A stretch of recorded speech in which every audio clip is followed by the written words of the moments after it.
सभी देवगण नारद सहित भगवान शिव के पास आते हैं तथा उन्हें श्री हरि के युद्ध के विषय में बताते हैं। श्री गणेश ये सोचकर उदास हो जाते हैं कि प्रथम पूज्य होने पर भी श्री हरि ने उनका स्मरण नहीं किया। मधु तथा कैटभ प्रत्यक्ष युद्ध के लिए श्री हरि के सम्मुख आते हैं। श्री हरि के शक्ति प्रहार से त्रस्त होकर असुरगण वापस लौट जाते हैं। श्री गणेश के लिए चिंतित देवी पार्वती को भगवान शिव सांत्वना देते हैं। युद्ध भूमि में देवी लक्ष्मी को देखकर श्री हरि आश्चर्य में पड़ जाते हैं। स्वामी, इस विशाल युद्ध क्षेत्र में आप किसे ढूंढ रहे हैं? आप यहाँ कैसे आ गई देवी? आपकी चिंता मुझसे देखी नहीं गई।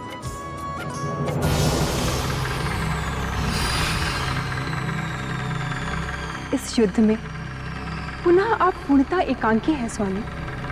किंतु आप यहाँ क्या करेंगी देवी? यहाँ मैं आपको सुख देने आई हूँ स्वामी।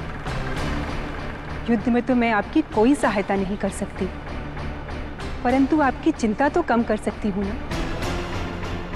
युद्ध में हुई थकान को कम कर सकती हूँ। देवी, त्रिलोक की रक्षा करना मेरा कर्तव्य है, मेरा धर्म है। इसमें थकान और चिंता का तो प्रश्न ही नहीं उठता। आपने असुरों के विरुद्ध अनेक युद्ध लड़े हैं, परंतु अपनी चिंता और मनोभाव मुझसे कभी व्यक्त नहीं किया। मैं आपकी पत्नी हूँ, अर्धांगिनी हूँ। आपके मनोभाव को मैं पूर्णतः समझती हूँ स्वामी। आप कहना क्या चाहती हैं देवी? मैं यही कहना चाहती हूँ स्वामी कि आप कुछ समय के लिए युद्ध से विरत हो जाएं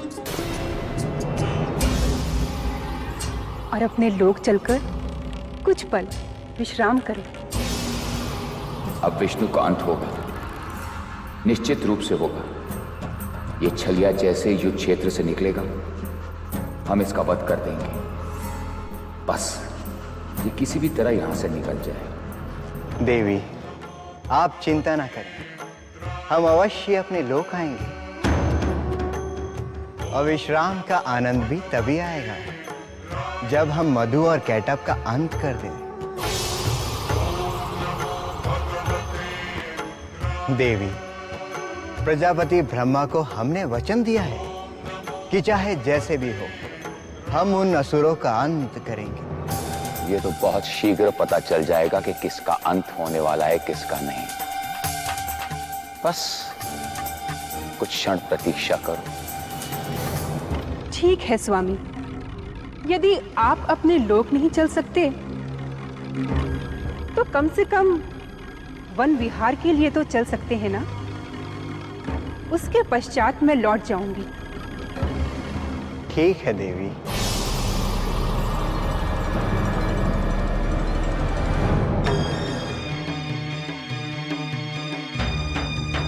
यदि आपका यही आग्रह है तो हम आपकी इच्छा की पूर्ति अवश्य करेंगे। किंतु ध्यान रहे, हम किसी भी क्षण युद्ध क्षेत्र में लौट सकते हैं। जैसी आपकी इच्छा। मेरे लिए तो इतना ही बहुत है कि युद्ध में होते हुए भी आपने मेरे लिए समय निकाला।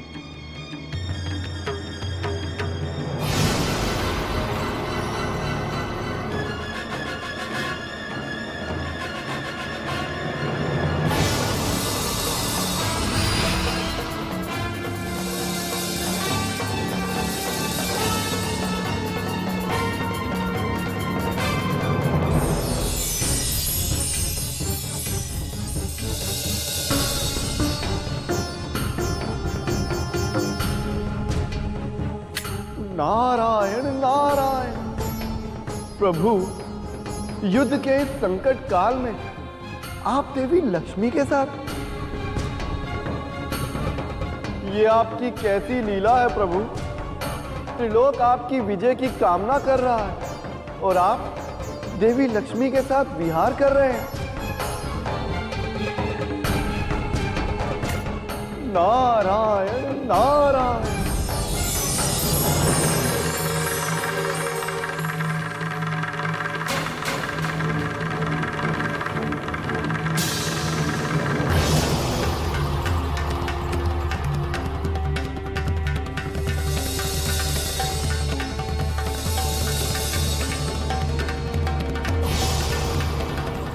बस यही उचित अवसर है।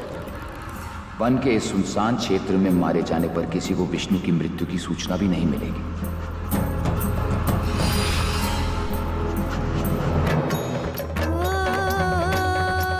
नहीं, कदापि नहीं। अब तो संपूर्ण देवलोक को विचार करना होगा कि त्रिलोक की रक्षा का दायित्व केवल और केवल हमारे पति का है या संपूर्ण देवलोक का।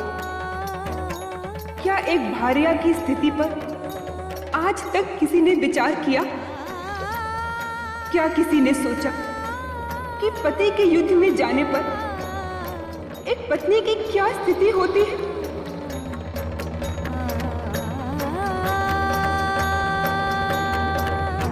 हमारे जीवन में तो केवल प्रतीक्षा है, केवल प्रतीक्षा। नारायण नारायण। प्रणाम माते।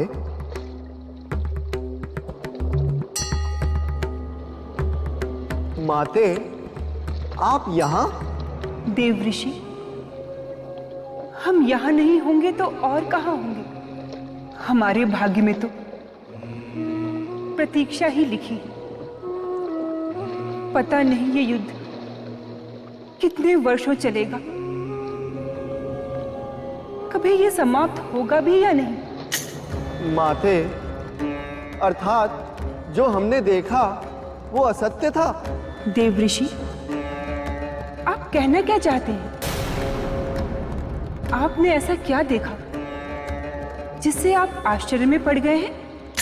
नारायण नारायण।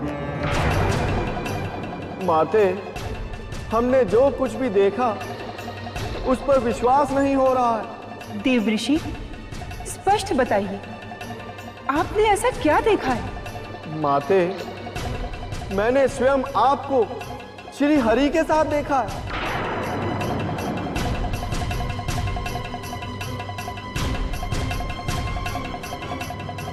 नहीं देव ऋषि, आप भ्रमित हो गए हैं। आपने अवश्य ही कुछ और देखा होगा, और स्वामी तो युद्ध क्षेत्र में है। ये कैसे संभव है? माते, मेरे नेत्र भ्रमित नहीं हो सकते। मैंने स्वयं आपको ही श्री हरि के साथ देखा है।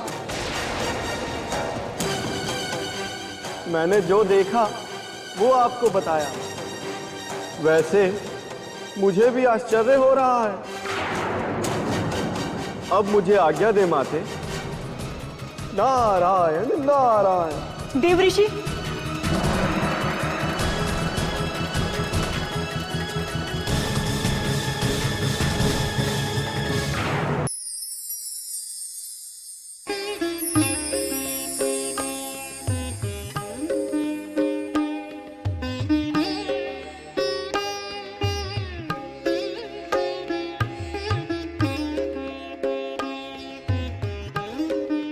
पुत्र,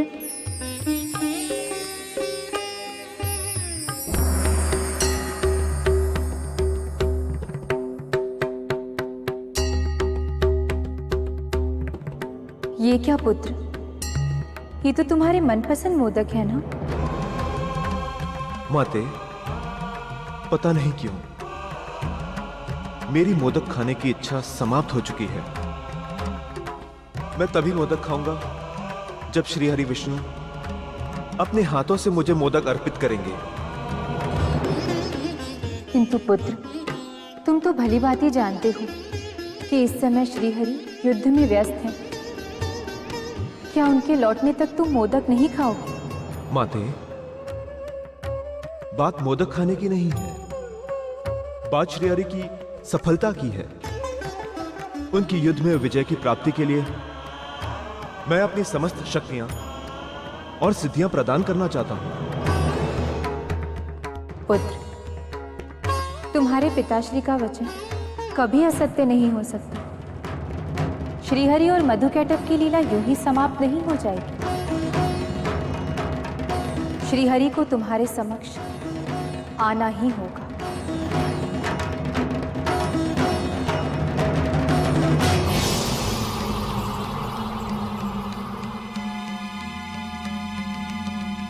मधु और कैटभ अनीति और अत्याचार के प्रतीक हैं देवी।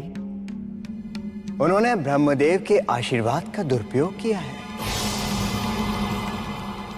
स्वामी, किंतु सुना है कि मधु और कैटभ ने अपनी शक्तियों का इतना विस्तार कर लिया है कि अब तो संपूर्ण देवलोक भी उनसे भयभीत है। देवी, हर शक्ति का अंत होता है। उन्होंने ऋषि मुनि और साधुओं पर बहुत अत्याचार किए हैं। हम उन्हें कदापि क्षमा नहीं करेंगे।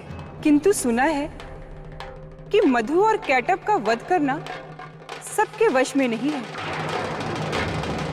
स्वामी, पता नहीं क्यों अब तो मुझे भी उनसे भय लगता है।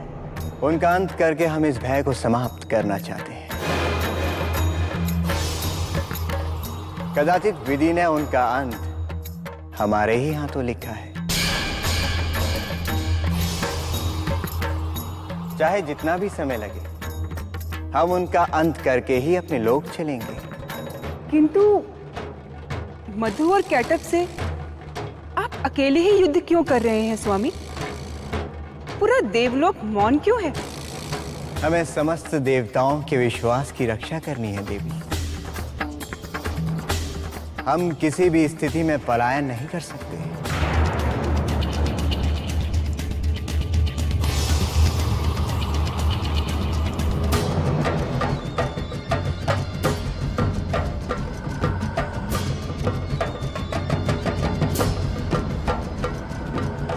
तुम्हारी मृत्यु ऐसे ही होनी थी विष्णु। छल से तुमने न जाने कितने ही राक्षसों का वध किया है। आज तुम स्वयं छल से मारे जाओगे।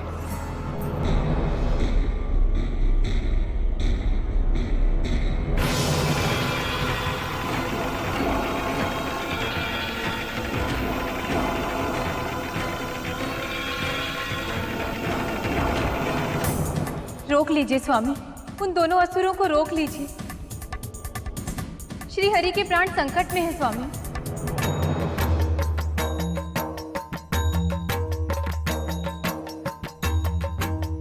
क्या हुआ देवी? आप इतनी विचलित क्यों हैं? ये आप पूछ रहे हैं स्वामी? आपको तो ज्ञात ही है जो कुछ भी हो रहा है। मधु और कैटभ जैसे राक्षस। शांत देवी, शांत। आप अनावश्यक ही चिंतित हो रही हैं। स्वामी, श्री हरि के प्राण संकट में है। कृपया उन असुरों का अंत करें स्वामी। विधि ने जिसकी मृत्यु जैसे सुनिश्चित की है वैसे ही होगा। आपकी चिंता से नियति का सत्य बदल नहीं सकता। ये आप क्या कह रहे हैं स्वामी? मैं सत्य कह रहा हूं। मधु और कैटभ श्री हरि को हानि नहीं पहुंचा सकते हैं। जैसा हमने कहा है वैसे ही होगा। और ये महाआयोजन का समापन हमारे पुत्र गणेश के बिना भी नहीं हो सकता। पता नहीं क्यों स्वामी, मुझे बहुत भय हो रहा है और साथ में चिंता भी। हम भली भांति जानते हैं देवी कि आपको श्री हरि की चिंता हो रही है और साथ ही साथ पुत्र गणेश की चिंता सबसे अधिक है। स्वामी, पुत्र की चिंता किसे नहीं होगी? क्या आपको गणेश की चिंता नहीं है? अवश्य, चिंता हमें भी है। और चिंता के साथ श्री हरि द्वारा पुत्र गणेश के विस्मरण का दुख भी है।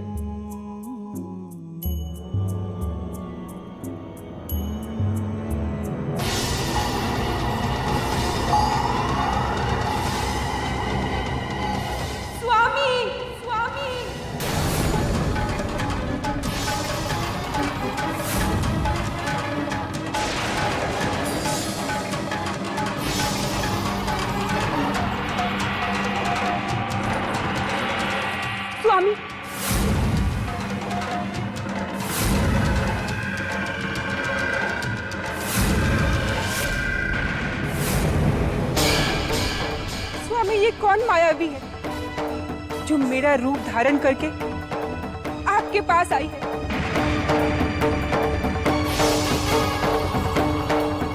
मैं हूं आपकी भार्या लक्ष्मी।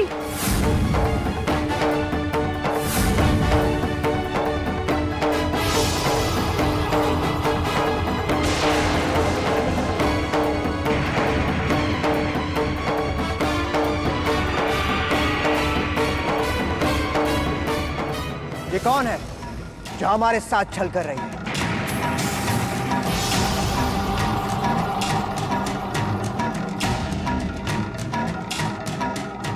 अभी स्पष्ट हो जाएगा कि कौन देवी लक्ष्मी है और कौन उनका छद्म रूप।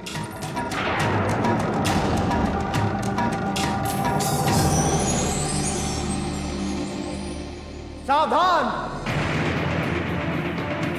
जो भी देवी लक्ष्मी का छद्म रूप है वो भी इसी क्षण हमारे तेजोबल से भस्म हो जाए।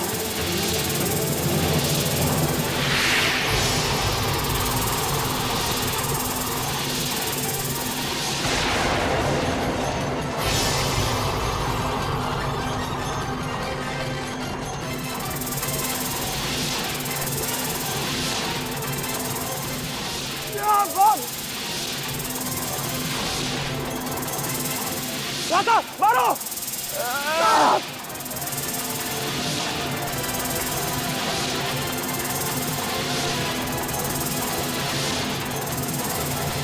मधु, मधु भागो यहाँ से। हम तुम्हें नहीं छोड़ेंगे विष्णु, नहीं छोड़ेंगे हम तुम्हें।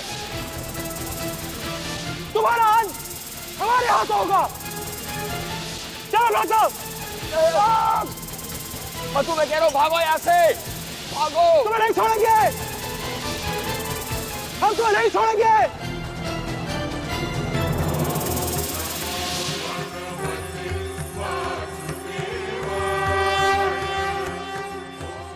स्वामी, आप निश्चिंत रहें देवी, विनाश काल में बुद्धि विपरीत हो जाती है।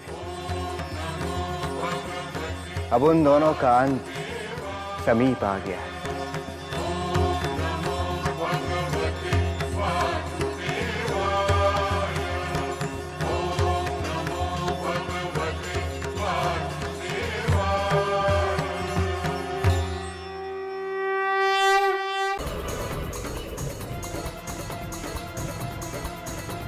अब क्या होगा यदि अब हमने उस विष्णु को छोड़ दिया तो हमारे प्राण कभी नहीं बच पाएंगे। हाँ, वो विष्णु यहां भी आ सकता है। तुमने ठीक समय पर आक्रमण ना करके बहुत बड़ी गलती की है, इसलिए अब संकट बढ़ गया है। झूठ है, झूठ है ये। तुमने ठीक समय पर अपना रूप नहीं बदला। तुम प्रतीक्षा करते रहे, कायरों की तरह प्रतीक्षा करते रहे। तुम्हें केवल उस छलिया को भ्रमित नहीं करना था, उसे घात भी करना था। और तुम्हें केवल क्या हमारा पीछा करना था? अरे मौका पाकर तुम्हें उसका वध करना था, पर तुम चूके। बहुत बड़ी भूल की है तुमने। भूल तुमने की है। तुमने भूल की है। तुम्हारी गलती है। तुमने भूल की है।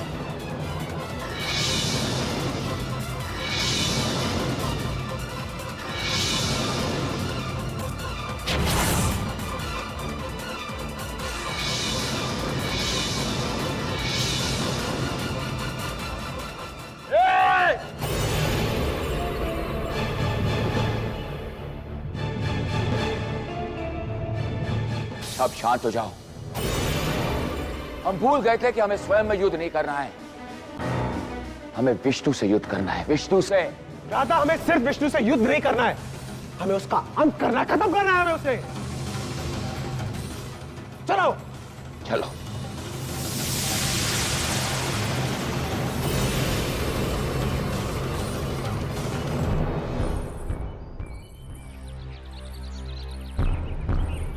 आप चिंता न करें देवी, मधु और कैटअप हमारा अहित नहीं कर सकते। परंतु स्वामी, आज पहली बार मन में भय हो रहा है। अनेक प्रकार की शंकाएं उत्पन्न हो रही हैं।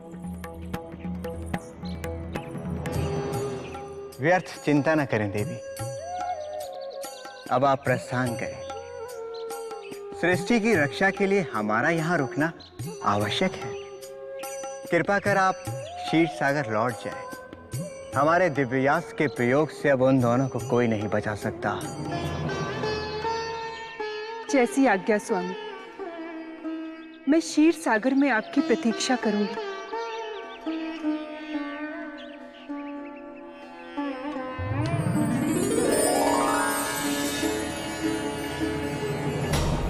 दिव्यास्त्र के प्रयोग से वो बच नहीं पाएंगे, किंतु ये प्रयोग विनाशकारी सिद्ध हो सकता है। क्या ये उचित होगा? क्या मधु और कैटब जैसे असुरों के अंत के लिए सृष्टि का अंत कर देना उचित है? नहीं, कभी नहीं। महादेव की अनुमति के बिना दिव्यास्त्र का उपयोग उचित नहीं है। महादेव! हे शिव महादेव! महादेव! महादेव! आप कहाँ हैं देवादिदेव? देवादिदेव! कहाँ हैं आप? कहाँ हैं आप? महादेव! महादेव! आप कहाँ हैं देवादिदेव? देवादिदेव! कहाँ हैं आप? कहाँ हैं आप? आप उत्तर क्यों नहीं देते?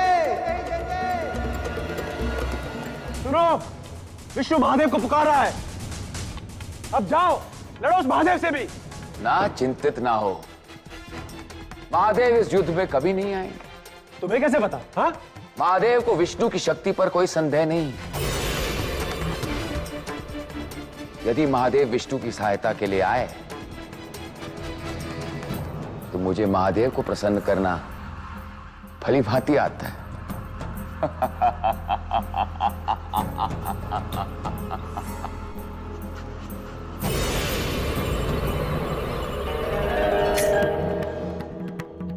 नारायण नारायण।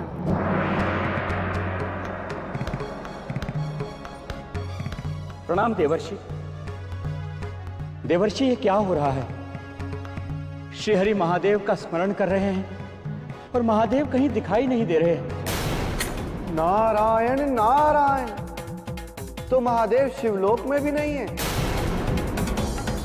तो वो है कहाँ?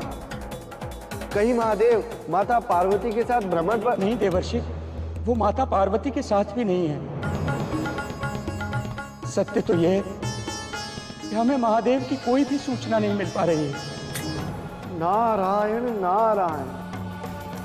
आप निश्चिंत रहें नंदी महाराज, मैं शीघ्र अतिशीघ्र महादेव का पता लगाता हूं।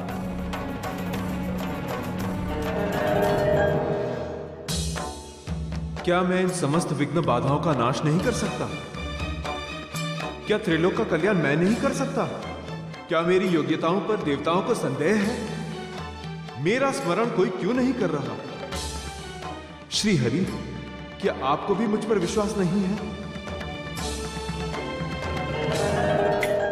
नारायण नारायण। विघ्नहर्ता श्री गणेश को मेरा प्रणाम स्वीकार हो।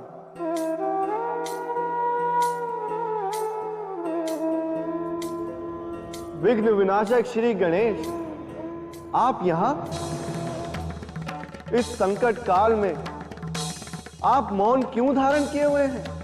श्री हरि तो देवादिदेव का स्मरण कर रहे हैं और आप? देवर्षि, मुझे क्षमा करें, मेरा स्मरण अभी तक किसी ने नहीं किया और मैं अपना मान सम्मान भूलकर कोई कार्य नहीं कर सकता। सत्य कहा श्री गणेश आपने। बिना बुलाए कहीं जाना स्वयं का उपहास कराना ही है। किंतु श्री गणेश, देवादिदेव के होते हुए ऐसा कैसे हो सकता है? क्योंकि श्री हरि की पुकार सुनकर महादेव मौन नहीं रहते। नारायण नारायण।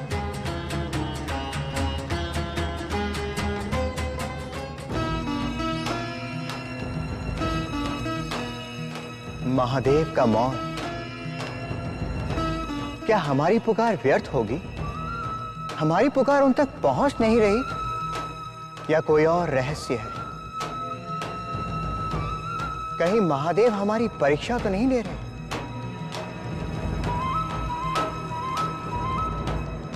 कहां है देवादिदेव? कहां हैं आप कोई उत्तर क्यों नहीं देते? मधु और कैटअप का अत्याचार बढ़ता ही जा रहा है महेश्वर। आपके आदेश के बिना हम दिव्यास्त्र का प्रयोग कदापि नहीं कर सकते।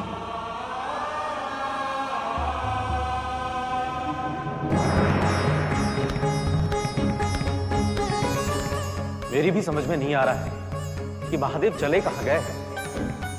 उनका पता तो माता पार्वती ही बता सकती है। वो भी स्वयं महादेव को ढूंढ रही हैं। कहीं श्री हरि महादेव को ना पाके दिव्यास्त्र के प्रयोग का निर्णय ना लें। नहीं, ऐसा नहीं हो सकता। श्री हरि स्वयं तीनों लोकों में महादेव को ढूंढ रहे हैं। ये तो घोर संकट का समय है। श्री हरि महादेव को ढूंढ रहे हैं और वहां महादेव किसी गोपनीय स्थान पर है। श्री हरि का महादेव से मिलना अत्यंत आवश्यक हो गया है, नहीं तो कोई अनर्थ भी हो सकता है।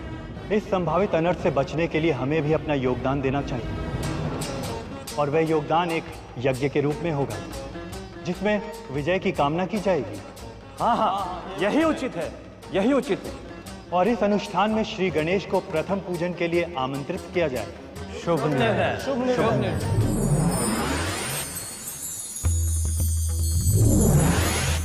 विघ्नहर्ता श्री गणेश की जय हो।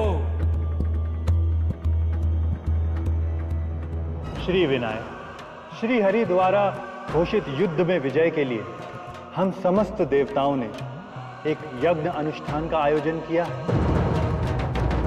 इस यज्ञ में प्रथम पूजन के लिए हम सभी देवगण आपको सादर आमंत्रित करना चाहते हैं। मुझे आमंत्रित करके क्या होगा?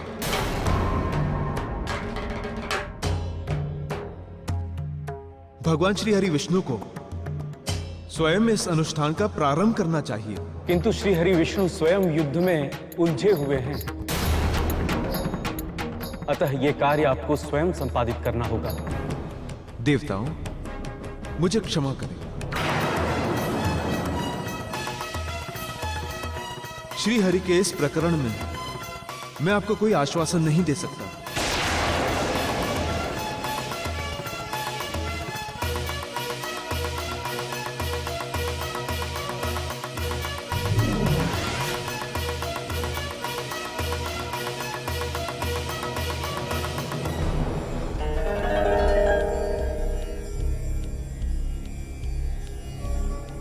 आंखें खोलिए माते, आंखें खोलिए। प्रणाम माते। आप सबकी मनोकामना पूर्ण हो। किंतु माते, हमारी मनोकामनाएं बिना विनायक के प्रसन्न हुए पूरी नहीं होंगी। क्षमा करें, आप सबका आशय में समझी नहीं। माता पार्वती, देवताओं की विजय के लिए हम लोगों ने एक विशेष यज्ञ के अनुष्ठान का निर्णय लिया है। ये तो बहुत ही शुभ और महान कार्य है, साथ ही साथ बहुत ही प्रसन्नता की बात है।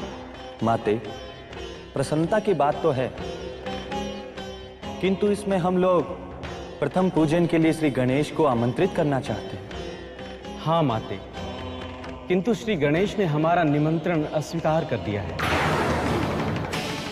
क्या? श्री गणेश ने यज्ञ में प्रथम पूजन लेना अस्वीकार कर दिया? प्रणाम माते।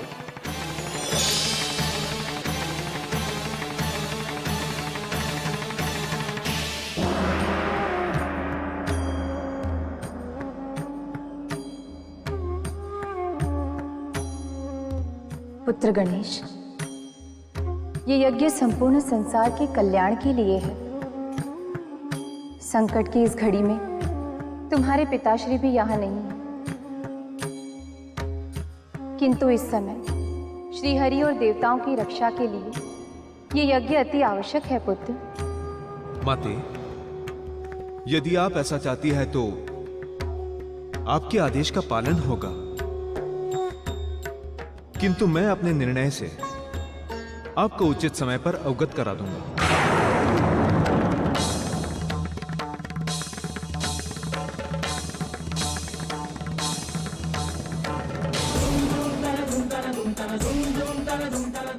स्वामी, स्वामी, स्वामी, स्वामी। मैं समझ नहीं पा रही हूँ कि आप कहाँ हैं स्वामी। ये कैसी साधना में लीन है आप, जहाँ ना आप हमसे मिल सकते हैं और न हम आपसे। हमारा पुत्र गणेश आपसे विचार विमर्श करना चाहता है स्वामी। उसकी शंकाओं को दूर कीजिए स्वामी।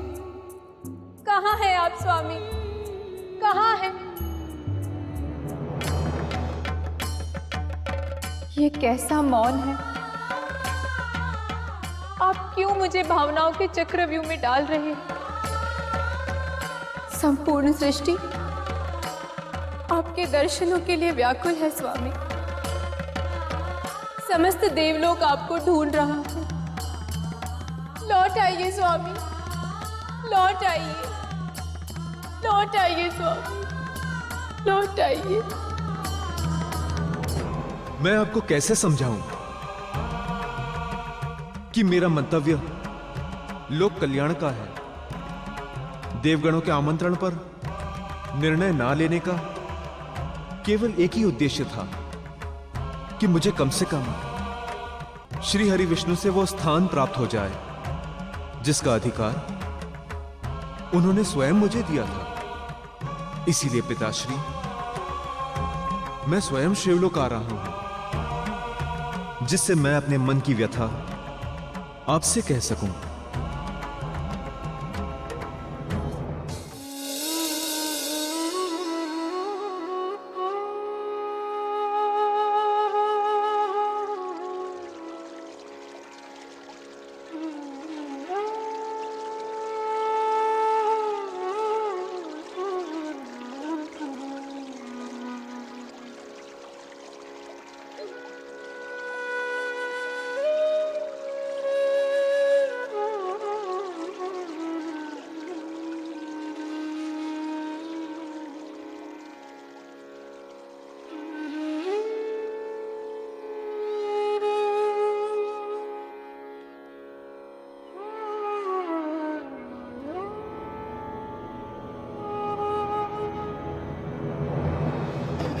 आपने हमें किस धर्म संकट में डाल दिया है महादेव।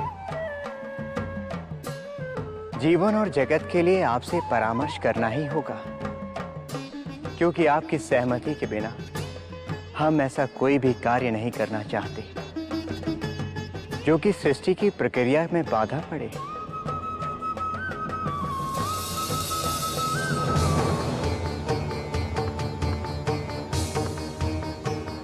ऐसे संक्रमण में आपका अंतर्ध्यान होना, आपका अदृश्य होना सबके लिए संकट का कारण बना हुआ है। एक और बात सुन ले महादेव, यदि आप सहज रूप में हमारे समक्ष नहीं आए तो आपको ढूंढने के लिए चाहे जो कुछ भी करना पड़े हम करेंगे। यदि हम इस रूप में आपको नहीं पा सके तो मैं किसी और रूप में आपके पास अवश्य आऊंगा। ये मेरा संकल्प है महादेव।